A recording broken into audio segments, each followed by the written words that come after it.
ini saya akan menjelaskan analisis pasar dan persaingan bagi UMKM.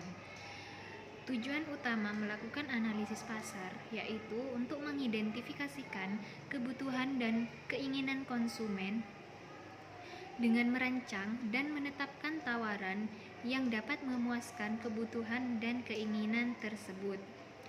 Terdapat beberapa langkah untuk menganalisis pasar, yaitu yang pertama penentuan pasar relevan. Pasar relevan mengandung makna serangkaian produk barang atau jasa di dalam struktur pasar produk total yang dinilai pihak manajemen sangat penting dan strategis. Dan langkah yang kedua yaitu analisis permintaan primer. Permintaan primer merupakan permintaan akan produk atau kelas produk yang ditetapkan sebagai pasar relevan. Tujuannya, menganalisis permintaan primer adalah pemasar dapat mengetahui mengapa dan bagaimana pelanggan membeli suatu kelas produk atau bentuk produk dan siapa pembeli di pasar relevan. Hasil analisis ini dapat membantu perusahaan untuk mengidentifikasi peluang pertumbuhan dari bentuk dan kelas produk.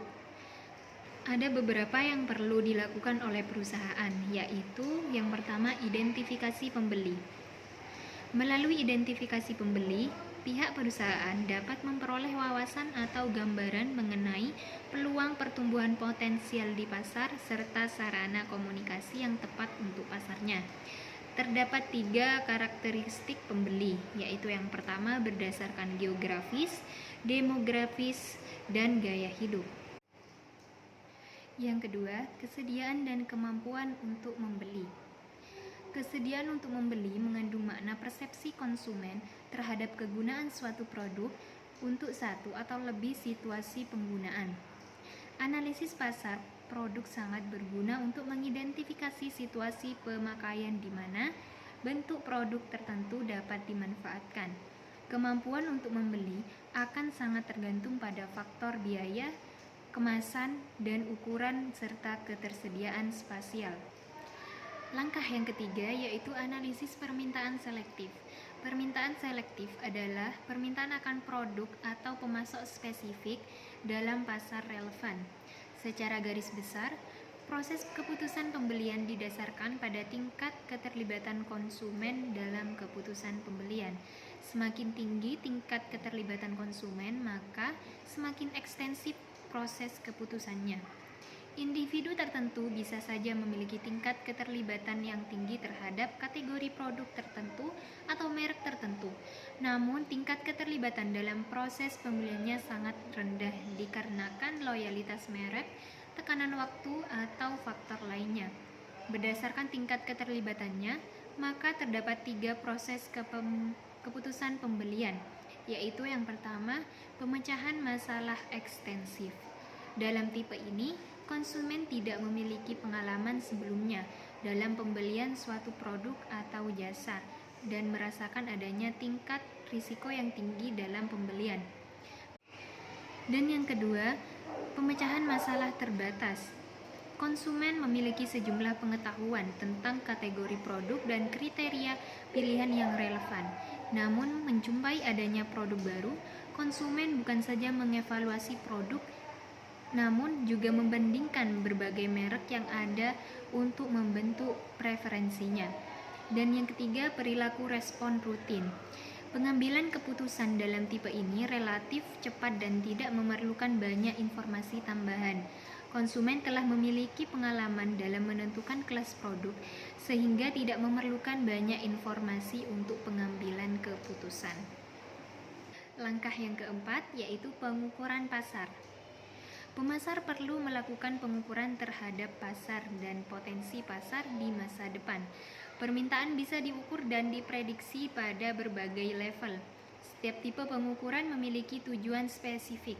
Pengukuran permintaan pasar membutuhkan pemahaman yang jelas mengenai pasar yang ingin diukur. Secara garis besar, ada 3 tipe utama untuk pengukuran pasar, yaitu penjualan aktual. Penjualan aktual menggambarkan jumlah penjualan, produk atau jasa perusahaan, dan penjualan semua perusahaan dalam pasar yang sama yang telah terjadi baik pada masa lalu maupun saat ini. Dan yang kedua, ramalan penjualan. Ramalan penjualan merupakan perkiraan tingkat permintaan untuk masa yang akan datang, yang menunjukkan tingkat permintaan yang diperkirakan akan dicapai oleh seluruh perusahaan yang memasarkan produk tertentu pada masa yang akan datang. Dan yang ketiga, potensi pasar. Potensi pasar menggambarkan batas permintaan tertinggi untuk suatu produk dalam periode waktu tertentu. Dan langkah yang kelima yaitu analisis persaingan. Setiap perusahaan harus dapat mengenali pesaingnya dengan baik. Analisis terhadap pesaing akan membantu pihak manajemen untuk memutuskan di mana akan bersaing dan bagaimana menentukan posisi menghadapi persaingan pada setiap pasar sasaran. Langkah pertama untuk melakukan analisis persaingan, bagaimana menetapkan struktur industri. Langkah yang kedua adalah mengidentifikasi kelompok industri strategis yang bersaing. Dan langkah yang ketiga dan keempat adalah mengidentifikasi, menguraikan, dan mengevaluasi pesaing-pesaing utama. Langkah kelima dan keenam adalah mengidentifikasi kegiatan pesaing di masa yang akan datang dan data pesaing baru yang mungkin masuk ke pasar. Selanjutnya kita telah masuk pada langkah yang terakhir, yaitu penentuan area persaingan.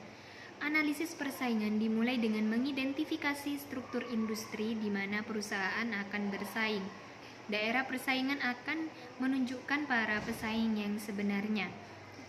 Sumber-sumber persaingan bisa bermacam-macam, sehingga perusahaan dituntut mampu untuk mengidentifikasi sumber persaingan terjadi. Adapun sumber-sumber persaingan, yaitu persaingan merek. Bentuk persaingan langsung banyak terjadi antara merek dan jenis produk yang sama di pasar. Merek akan saling bersaing dengan keseluruhan atau bahkan pada segmen tertentu dari jenis atau bentuk produk tertentu. Misalnya, jasa keuangan yang ditawarkan bank akan bersaing dengan jasa yang ditawarkan oleh penyedia dana. Persaingan yang kedua yaitu persaingan jenis dan bentuk produk. Bentuk persaingan ini meliputi dua atau lebih jenis produk atau bentuk produk. Persaingan dapat terjadi dari perbedaan teknologi yang berbeda dalam menampilkan produk yang sama. Dan persaingan yang ketiga yaitu persaingan generik. Konsumen mempunyai banyak kebutuhan dan keinginan yang harus dipuaskan. Hal ini menciptakan persaingan untuk menyediakan sumber daya yang terbatas pada konsumen dan organisasi. Yang keempat yaitu persaingan geografi. Persaingan ini terjadi dalam lingkup global, multinasional, regional, nasional, dan metropolitan. Jika perusahaan beroperasi pada lingkup nasional atau regional, harus memperhatikan persaingan dari perusahaan yang lain dari lingkup yang lebih luas lagi. Sekian, itu saja penjelasan dari saya. Kurang lebihnya mohon maaf. Wassalamualaikum warahmatullahi wabarakatuh.